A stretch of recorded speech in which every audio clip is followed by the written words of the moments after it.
Hi folks, and welcome back to another fly tying tutorial. The fly you see in the vise is a variation on the ever popular cormorant pattern. So without further ado, let's get into it. The hook in the vise is a Hanak H200 barbless hook. This one's at size 10, it's on a heavy wire and it's finished in black nickel. The thread I'm going to be using today is nano silk at 12 aught. As you can see, it's black.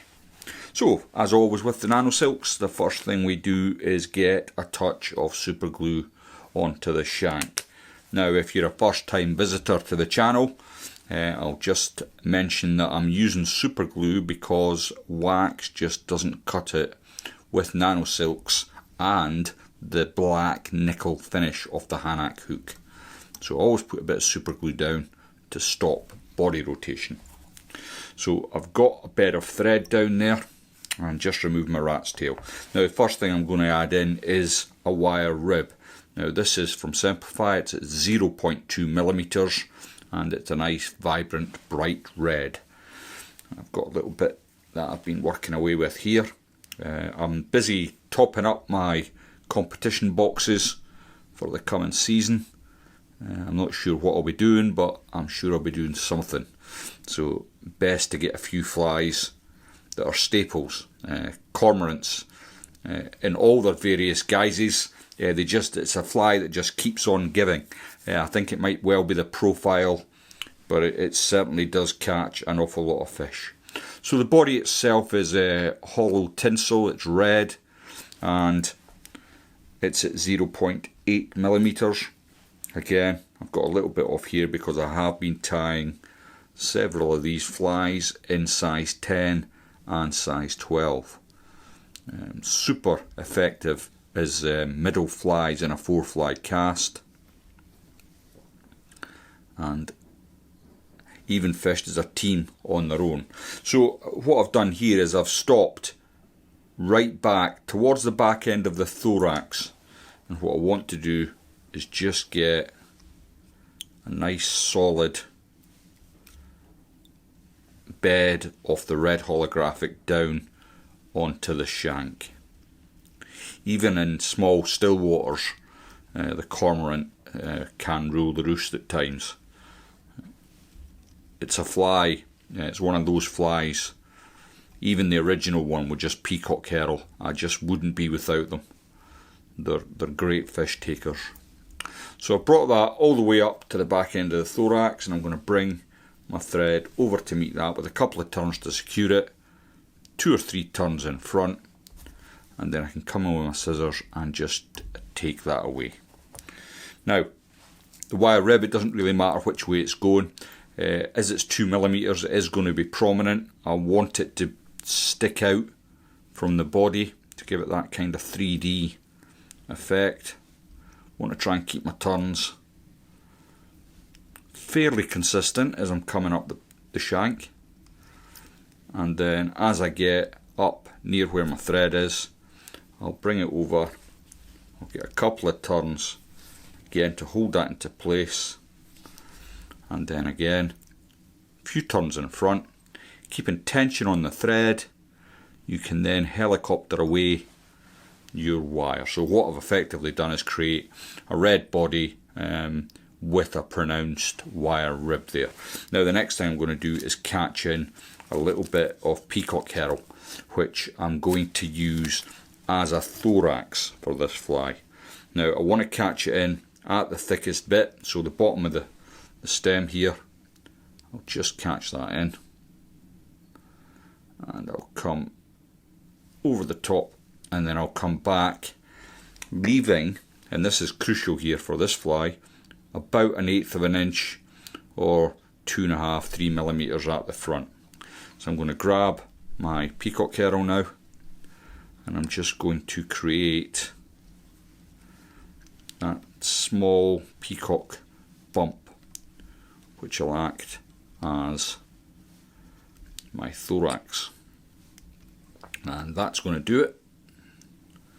I'll get a turn just over to secure it in, then another turn, and then again I'm going to pull everything back, get a couple of turns, and then I can just pull the remainder of the peacock herring away. Now the reason I'm doing this is, although the cormorant's primarily a mini lure, if I wanted to fish it really slow, it can also act, double up as a nymph if you like. So the next thing I'm going to do is add in a hackle, and what I'm going to use is a hen hackle here. I'm going to get rid of all this at the front over my wastebasket. Just bear with me, like so. And now what I want to do is just catch in the very tip, and I'm going to catch that with my hackle pliers.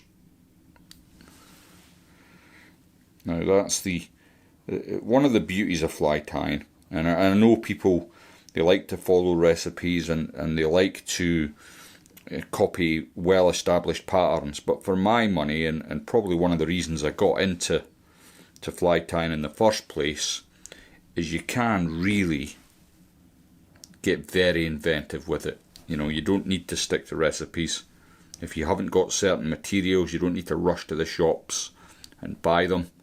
You can simply create your own flies, and I've done this for much of my fly tying life. So I'm going to catch my hackle pliers just on the handle I've created, and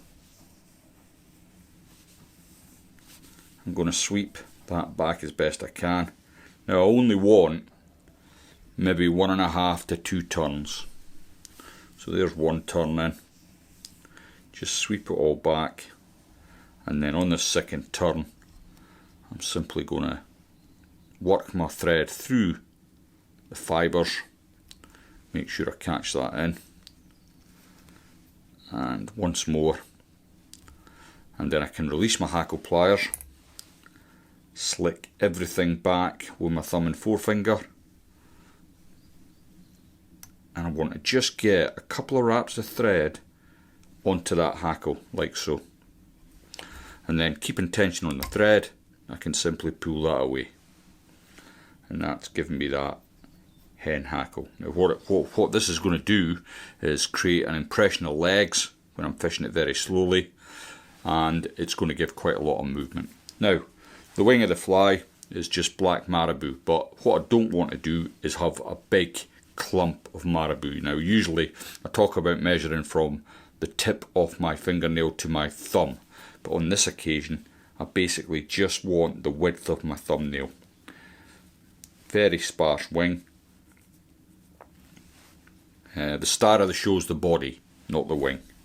So keep it sparse, don't use too much material. Now as I mentioned earlier, how I would fish this is either in a team of flies with more attractor patterns on the top or the bottom maybe, and this would be a fly that I would either fish in the middle of a 4 fly team or a 3 fly team, but also it would be effective as a team of 3 or 4 cormorants on its own. So I've got my head built there, and I've got my wing in. Now I'm going to come in with my thumb and forefinger in my right hand, and I'm going to pinch out the marabou with my left hand. Then I'll just damp everything down and come in with my whip finish tool.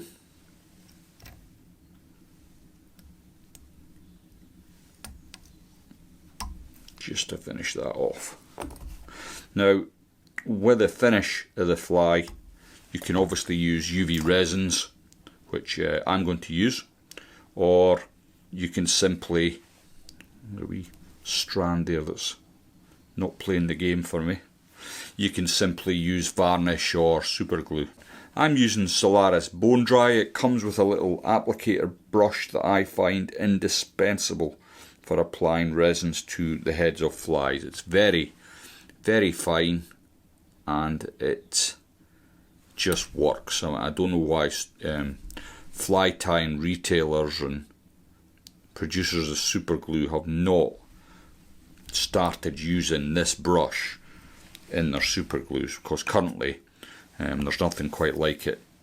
You've got to trim your super glue brushes down yourself, which I think is ridiculous considering the price of some of these super glues. And what I'm going to do is just use an old feather on my bench here to go in and remove any of the resin from the eye, and then I can come in with my torch and finish off. This is going to score me some fish when I eventually get up to Rutland. Thanks for watching, and I'll see you in the next one.